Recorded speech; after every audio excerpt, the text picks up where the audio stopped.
Hola, ¿qué tal? Para este 8 de marzo, el Día Internacional de la Mujer, vamos a hablar una gran astrónoma, una de las pioneras, una de las más grandes astrónomas observacionales que fue Vera Rubin. Vera Rubin nace en 1928 en Filadelfia. Es hija de dos inmigrantes lituanos. Su padre originalmente se llamaba Pasech Kopchevsky y decide anglizar su nombre a Philip Cooper. Por lo tanto, su nombre de nacimiento de ella es Vera Cooper. En 1948 decide ella casarse con Robert Rubin y por lo tanto adopta su apellido con el que se la conoce, ¿no? Vamos a mantenerlo porque es con el nombre que ella publica sus artículos y por lo tanto sería muy raro no mencionar ese nombre y que la gente lo busque en los artículos que ella publica, ¿no? Entonces, ella estudia en Cornell y decide, lo primero, irse al Observatorio McDonald para sus primeras observaciones. Aquí la vemos, me hago pequeño para, o no, desaparezco un poquito para observar. Entonces aquí está ella muy jovencita en sus estudios de posgrado, utilizando el telescopio que en ese momento era, y hasta la fecha es uno de los más grandes que existen.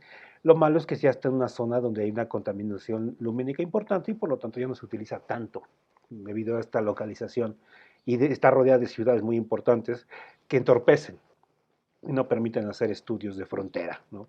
Aquí está, es el observatorio que está en Texas, y vean el tamaño de este gran telescopio, ¿no? Sí, es una maravilla, pero considerando que estuvo principios a finales de los 60 ella estudiando, bueno, haciendo sus estudios, la tecnología que había no era la necesaria para hacer estudios profundos de astrofísica. Por ejemplo, sí se puede observar aquí, se pueden tomar fotos muy bonitas, pero ¿cómo las analizas? Por lo tanto, había también un gran instrumentista en el Monte Palomar, que fue donde Hubble descubrió la velocidad de alejamiento de las galaxias. Aquí está. Donde se puede analizar porque hay instrumentación, sobre todo más que ser el telescopio grande y pequeño, observar luz, tenía la tecnología suficiente para hacer análisis serios, ¿no? De investigación en ese momento que existía, ¿no? Entonces aquí ya está, aquí otra fotografía de ella analizando fotos tal cual, ¿eh? Se tomaban las grandes placas de nitrógeno de plata y aquí ella está observando esta cosa que gira, que permite por secciones, por coordenadas, ir analizando cada fotografía, ir girando y moviendo con esta gran disco, ¿no? Y aquí si ven, está analizando con un tipo microscopio, ¿no? Las partes más sensibles de esta fotografía, ¿no? Después de hacer estos análisis y tomar datos y ser muy paciente, ellos publican, Ford, el instrumentista y ella, aquí está, publican el primer estudio de regiones H2 o regiones de emisión para detectar la velocidad de rotación de ahí le ponen, fíjense qué curioso, todavía le ponen nebulosa de Andrómeda, que ahora lo sabemos que es una galaxia. Entonces se utilizaban el término nebulosa todavía, ¿no? Porque todavía no sabían muy bien distinguir si era una galaxia o una simple nebulosa. Todavía había un problema ahí en astronomía, ¿no? Pero lo que hace es utilizar espectros de emisión. ¿Qué son los espectros de emisión? Bueno, pues primero vamos a ver la fotografía de Andrómeda, aquí la tengo en el fondo. Andrómeda es la galaxia más cercana, tiene una gran producción de estrellas, porque estas regiones, si se dan cuenta, hay mucho polvo y gas, y se están formando, es un cunero de estrellas, ¿no? Estas regiones azules nos están indicando que están haciendo muchas estrellas en la parte externa, ¿no? Aquí en el bulbo, aquí en la parte central, hay mucho polvo y ya son estrellas que ya no están tan vivas, pero están en su proceso final, ¿no? de la evolución estelar. ¿Y cuáles fueron las fotografías que ya vimos que analiza? ¿No? Es esta justamente, lo pongo aquí está.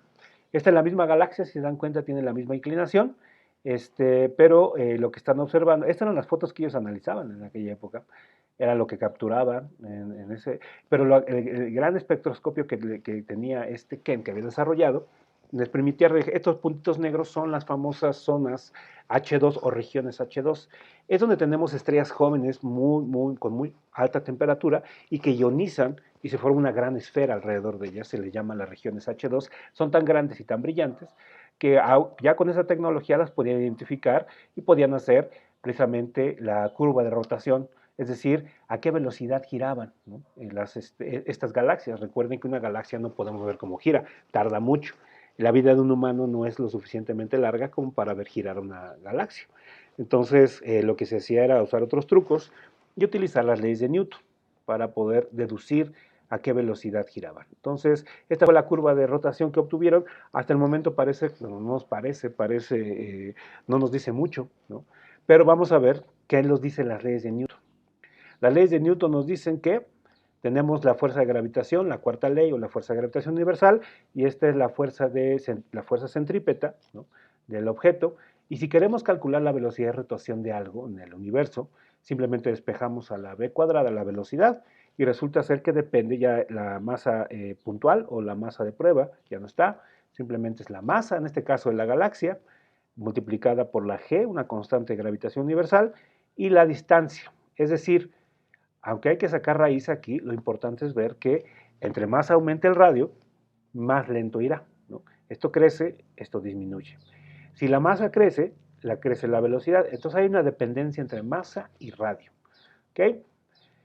¿Qué vamos a obtener o qué obtenemos utilizando las leyes de Newton para diferentes cuerpos que giran? Si tenemos un sólido, un objeto sólido o cuerpo sólido, como un frisbee, por ejemplo, lo que vamos a obtener va a ser esta curva, es decir, entre más lejos estés del centro, más rápido te mueves.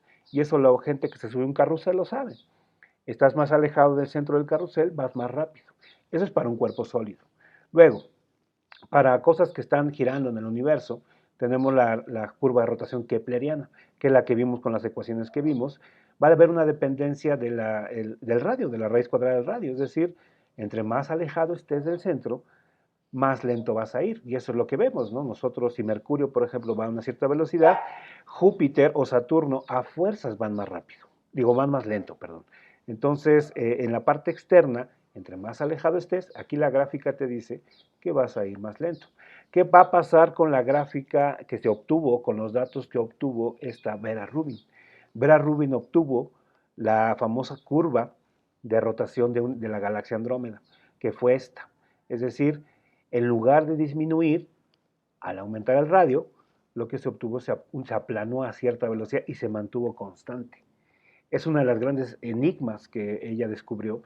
Ya se sospechaba desde antes, pero los datos que se tenían no eran suficientes para llegar a esta conclusión. Ella fue, y con dato fino, ella fue una gran observacional y una gran tomadora de datos.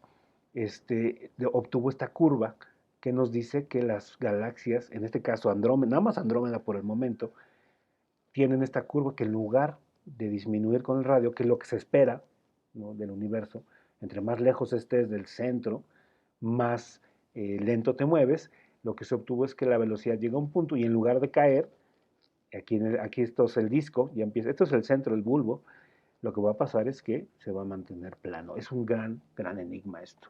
Entonces, bueno, esta es la curva de rotación que obtenemos y finalmente obtenemos esta curva, aquí la ponemos con una foto, y más entendible, ¿no? Entonces, ¿qué es lo que se espera de la luz visible? De la luz visible, polvo, gas y estrellas. Que esto aumente, están en el bulbo, están en el centro, y que empieza a caer en la parte externa, ¿no? En la parte de la orilla, de los brazos. Lo que obtenemos realmente, esta es la velocidad que se obtiene con la pura luz, y esto es de la velocidad que se obtiene con la línea de hidrógeno 21 centímetros, que es medir el gas. Esta discrepancia, hasta el momento no tenemos la explicación, y resulta ser que es una interacción, si no es por radio, porque el radio va aumentando, por lo tanto lo único que puede hacer aumentar, como vimos las leyes de Newton, es algo que está interaccionando gravitacionalmente. Y lo único que interacciona gravitacionalmente es la masa. Entonces, le pusieron, bueno, a este Zwicky, un astrónomo muy famoso, le puso materia oscura. Yo más bien le llamaría materia transparente, porque no sabemos qué es y no interacciona eléctricamente con nada, bueno, en este caso, ni magnéticamente ni eléctricamente. Entonces, toda la materia en el universo puede interaccionar eléctricamente. Por ejemplo, cuando la fricción es una interacción electromagnética. Entonces, si eso no está ocurriendo en el caso de las galaxias, entonces esta discrepancia solamente es masa. ¿Pero masa de qué? Hasta el momento no sabemos. Y ella fue la primera que hizo los estudios certeros para poder determinar que existe algo que está interaccionando como gravitacionalmente, pero que no sabemos qué es todavía. Por eso el título del video es Descubrió, entre comillas, porque esto no nos permite saber qué realmente qué es. Hasta el momento, incluso yo cuando pase el video, que va a ser el 8 de marzo, no se sabe qué es la materia oscura. Está interaccionando, pero no sabemos qué es. Aquí ella después, 10 años después, ya con mejor tecnología, decide estudiar 21 galaxias de espirales para determinar su curva de rotación. Y lo que encontró fue esto, exactamente lo mismo. Hace un momento solamente era una galaxia, a lo mejor era atípica, ¿no? Un detallito, pero las demás galaxias sí tenían caída. Ninguna galaxia tiene caída en su velocidad de rotación en la parte externa, se aplana.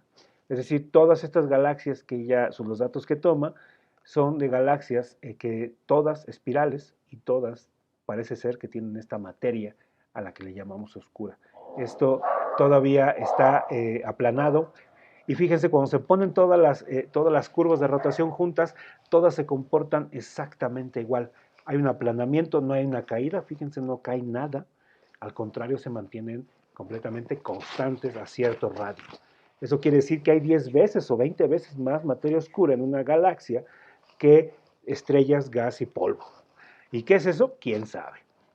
Gracias a sus estudios y gracias a su detalle fino, conocemos que las galaxias, ahora sí sabemos que la materia oscura en este caso, o lo que está interaccionando, está bien documentado y está bien trabajado. Es un gran trabajo de ella, realmente ella vino a hacer el parteaguas de grandes estudios y grandes controversias también que se han dado en la astronomía, debido a que no sabemos todavía qué es esto. Hasta antes que ella no había estudios de esto. Sí había sospechas de que existía la materia oscura, pero no existían evidencias. Y sin evidencia solamente son conjeturas. Gracias a sus trabajos ella ganó muchísimos premios, muchísimos premios. Y una de las cuestiones que va a haber un nuevo telescopio en Chile que se llama el telescopio Vera Rubin, ¿no? Va a ser un telescopio óptico. Y en Chile es un lugar ideal porque es un desierto, hay poca humedad en la atmósfera y por lo tanto permite, y no hay ciudades cercanas, por lo tanto permite la observación del cielo muy, muy padre. Esta es la última foto que se tomó ella ella tenía aquí 87 años, me parece, en 2015, con Ken Ford, su colaborador que le ayudó mucho a trabajar, juntos trabajaron muchísimo sobre, él era instrumentista, y ella la astrónoma, ¿no? Entonces, estos trabajos fueron de gran importancia, fueron un paradigma en la astronomía observacional, porque a partir de ella empiezan a haber estudios muy rigurosos, ya no de las teorías que existían, teorías bien locas, sino había sobre la observación, la evidencia, la toma de evidencia. Eso fue un parteaguas y fue una gran contribución a la astronomía. Bueno, con esto quiero cerrar. Hay mucho que decir sobre ella y muchas otras astrónomas, pero pues no alcanza el tiempo para una cápsula. ¿Okay? Entonces, bueno, gracias por la presencia y bueno, esperemos que vaya a haber más oportunidad de conocer más astrónomas en otras cápsulas, en otros momentos. Pues muchas gracias.